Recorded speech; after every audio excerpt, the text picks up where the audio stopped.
Russian എണ്ണ വാങ്ങുന്ന രാജ്യങ്ങൾക്കെതിരെ American president Donald ട്രംപിന്റെ ഉപരോധ ഭീഷണി ഇന്ത്യ ഉൾപ്പെടെയുള്ള രാജ്യങ്ങളിൽ വലിയ ആശങ്ക സൃഷ്ടിച്ചിരിക്കുകയാണ്.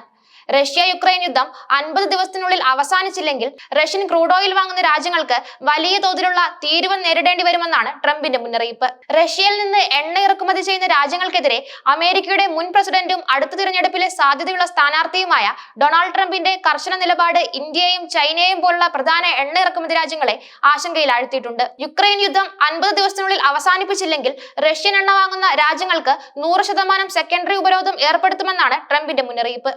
ഈ സാഹചര്യത്തിൽ ഇന്ത്യയുടെ ഊർജ്ജ സുരക്ഷയും സാമ്പത്തിക സ്ഥിതിയും എങ്ങനെയായിരിക്കുമെന്ന് ഉറ്റുനോക്കുകയാണ് ലോകം. 2022 റഷ്യ യുക്രൈനെ ആക്രമിച്ചതിനെ തുടർന്ന് പാശ്ചാത്യ രാജ്യങ്ങൾ റഷ്യക്ക് ഉപരോധം ഏർപ്പെടുത്തിയതോടെയാണ് ഇന്ത്യ റഷ്യയിൽ നിന്നുള്ള ക്രൂഡ് ഓയിൽ ഇറക്കുമതി വർദ്ധിപ്പിച്ചത്.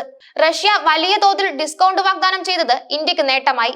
ഇത് രാജ്യത്തെ പണപ്പെരുപ്പം നിയന്ത്രിക്കുന്നതിനും സമ്പദ് വ്യവസ്ഥയെ സുസ്ഥിരമാക്കുന്നതിനും വലിയ തോതിൽ സഹായിച്ചു. ഇന്ത്യയുടെ മൊത്തം ക്രൂഡ് ഓയിൽ ആവശ്യകതയുടെ 85% ഇറക്കുമതിയെ ആശ്രയിച്ചാണ്. പരമ്പരാഗതമായി മിഡിൽ ഈസ്റ്റ് ആയിരുന്നു ഇന്ത്യയുടെ പ്രധാന ക്രൂഡ് വിതരണക്കാർ.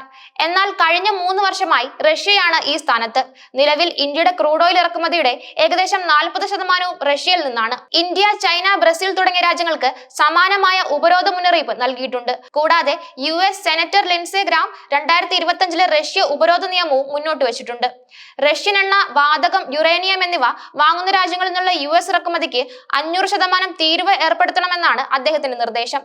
2019 ട്രംപിന്റെ മുൻ ഭരണകാലത്ത് ഇറാനിൽ നിന്നുള്ള എണ്ണ വാങ്ങുന്നവർക്കെതിരെ ഉപരോധം ഏർപ്പെടുത്തിയപ്പോൾ ഇന്ത്യ ഇറാൻ എണ്ണ വാങ്ങുന്നത് നിർത്തിയിരുന്നു. സമാനമായ രീതിയിൽ റഷ്യയിൽ നിന്നും മറ്റു രാഷ്ട്രങ്ങൾ ക്രൂഡ് ഓയിൽ വാങ്ങുന്നത് അവസാനിപ്പിക്കാനാണ് അമേരിക്കയുടെ ഇപ്പോഴത്തെ നീക്കം.